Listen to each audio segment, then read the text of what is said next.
Lucas 1, versão King James atualizada. Tendo em vista que muitos já se empenharam em elaborar uma narrativa histórica sobre os eventos que se cumpriram entre nós, conforme nos transmitiram os que desde o princípio foram testemunhas oculares dos fatos e servos dedicados à palavra, eu, pessoalmente, investiguei tudo em minúcias, a partir da origem, e decidi escrever-te um relato ordenado, ó excelentíssimo Teófilo. E isso para que tenhas plena certeza das verdades que a ti foram ministradas. Na época de Herodes, rei da Judéia, havia um certo sacerdote chamado Zacarias, que fazia parte do grupo sacerdotal de Abias. E Isabel, sua esposa, também era uma das descendentes de Arão. Os dois andavam em justiça aos olhos de Deus e obedeciam de forma irrepreensível a todos os mandamentos e doutrinas do Senhor. Contudo, eles não tinham filhos, porque Isabel era estéril, e ambos eram avançados em idade. Em certa ocasião, quando seu grupo estava de serviço, Zacarias ministrava como sacerdote diante de Deus. Ele foi escolhido por sorteio, de acordo com a tradição do sacerdócio, para ter acesso ao altar do Santo dos Santos e ali oferecer a queima do incenso. E chegando o momento da oferta do incenso, uma multidão de pessoas estava orando do lado de fora. Foi então que um anjo do Senhor apareceu a Zacarias à direita do altar do incenso. Assim que Zacarias o viu, ficou perplexo e um grande temor o dominou completamente. Entretanto, o anjo lhe assegurou: não tenhas medo, Zacarias. Eis que a tua súplica foi ouvida. Isabel, tua esposa, te dará à luz um filho e tu lhe porás o nome de João. Ele te será motivo de grande felicidade e regozijo, e muitos se alegrarão com seu nascimento, pois ele será grande aos olhos do Senhor. Jamais beberá vinho nem qualquer outra bebida fermentada, e será pleno do Espírito Santo desde antes do seu nascimento. E conduzirá muitos dos filhos de Israel à conversão ao Senhor, seu Deus. Ele avançará na presença do Senhor no mesmo espírito e poder de Elias, com o propósito de fazer voltar o coração dos pais a seus filhos e os desobedientes à sabedoria dos justos, deixando um povo preparado para o Senhor. Então Zacarias indagou do anjo: como poderei certificar-me disso? Pois já sou idoso e minha esposa igualmente de idade avançada. Ao que o anjo lhe replicou: sou Gabriel, aquele que está permanentemente na presença de Deus, e fui encarregado de vir para falar e transmitir-te estas boas notícias. Porém, eis que permanecerás em silêncio, pois não conseguirás falar até o dia em que venha a ocorrer tudo quanto te revelei, porquanto não acreditaste nas minhas palavras, as quais no seu devido tempo se cumprirão. Enquanto isso, o povo estava aguardando Zacarias e preocupava-se com o fato de que demorasse tanto no santuário do Senhor. Mas ao sair, nenhuma palavra conseguia pronunciar. As pessoas perceberam que ele tivera uma visão no santuário. Zacarias tentava comunicar-se através de sinais, permanecendo todavia mudo. Ao completar seus dias dedicados ao serviço, ele regressou para casa. Passado esse tempo, Isabel, sua esposa, engravidou, mas durante 5 meses ocultou-se das pessoas, não saindo de casa. E ela dizia a si mesma: isso é dádiva do Senhor para mim. Eis que seus olhos me contemplaram para retirar de sobre mim a grande humilhação que sentia diante de todos.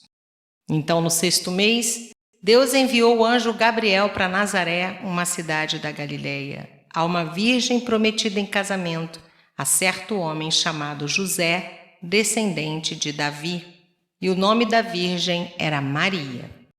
O anjo chegou ao lugar onde ela estava e, ao se aproximar, lhe declarou: alegra-te, muito agraciada, o Senhor está contigo.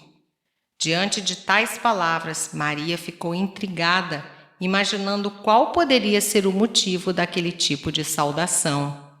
Mas o anjo lhe revelou: Maria, não temas, pois recebeste grande graça da parte de Deus. Eis que engravidarás e darás à luz um filho, a quem chamarás pelo nome de Jesus. E ele será grande e será chamado Filho do Altíssimo. O Senhor Deus lhe dará o trono de seu pai Davi, e ele reinará para sempre sobre o povo de Jacó, e seu reino nunca terá fim.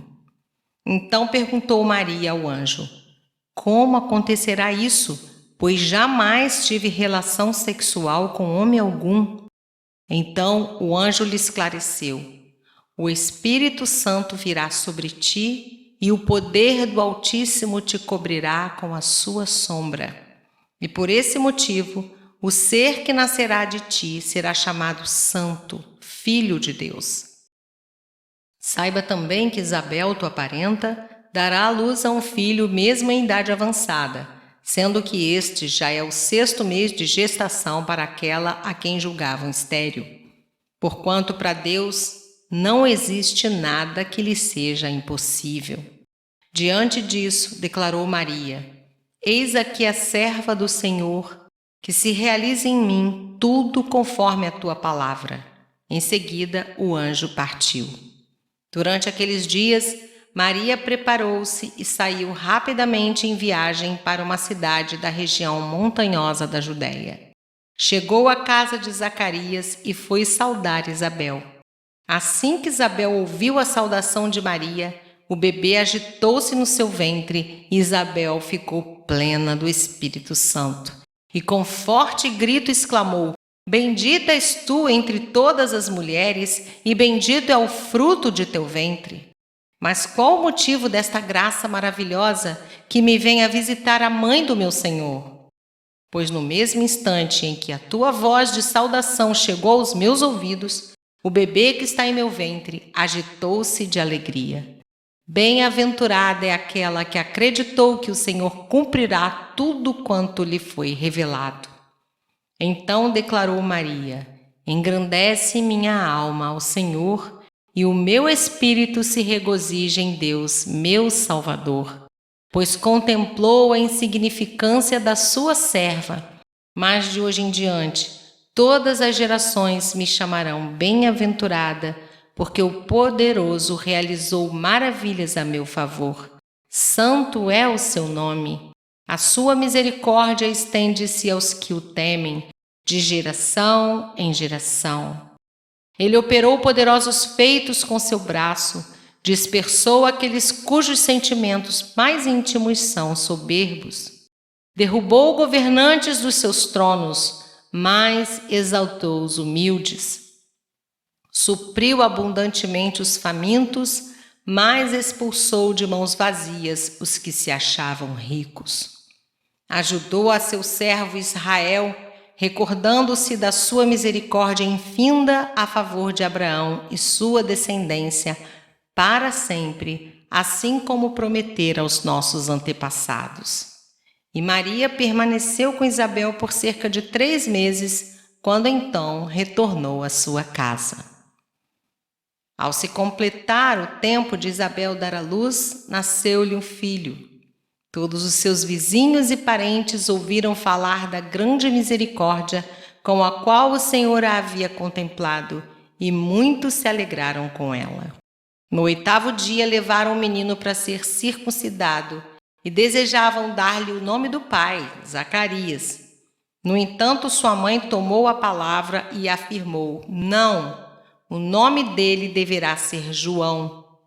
Ponderaram-lhe: Mas ninguém há entre teus parentes que se chame assim? Então, através de sinais, consultaram o pai do menino que nome queria que lhe dessem. Ele pediu uma tabuinha e, para surpresa de todos, escreveu: O nome dele é João. No mesmo instante, sua boca se abriu, sua língua se soltou e ele começou a falar, louvando a Deus. Toda a vizinhança foi tomada de grande temor, e por toda a região montanhosa da Judéia se comentavam esses fatos. E aconteceu que todos quantos ouviam falar dessas ocorrências ficavam imaginando: o que virá a ser esse menino? Pois a boa mão do Senhor estava com ele. Então, seu pai Zacarias foi cheio do Espírito Santo e profetizou: Bendito seja o Senhor Deus de Israel, pois que visitou e redimiu seu povo. Ele concedeu poderosa salvação na casa de Davi, seu servo, assim como prometera por meio dos seus santos profetas desde a antiguidade, salvando-nos dos nossos inimigos e das mãos de todos os que nos odeiam, para demonstrar sua misericórdia aos nossos antepassados e recordar sua santa aliança, o juramento que prestou ao nosso pai Abraão, que nos resgataria da mão de todos os nossos inimigos, a fim de os servirmos livres do medo, em santidade e justiça na sua presença durante todos os dias de nossas vidas. Tu, menino, serás chamado profeta do Altíssimo, pois marcharás à frente do Senhor para lhe preparar o caminho, para proclamar ao seu povo o conhecimento da salvação mediante o perdão dos seus pecados. E isso por causa das profundas misericórdias de nosso Deus, através das quais dos céus nos visitará o sol nascente, para iluminar aqueles que estão vivendo em meio às trevas e guiar nossos pés no caminho da paz. E o menino crescia e se robustecia em espírito, e viveu no deserto até o dia em que havia de revelar-se publicamente a Israel.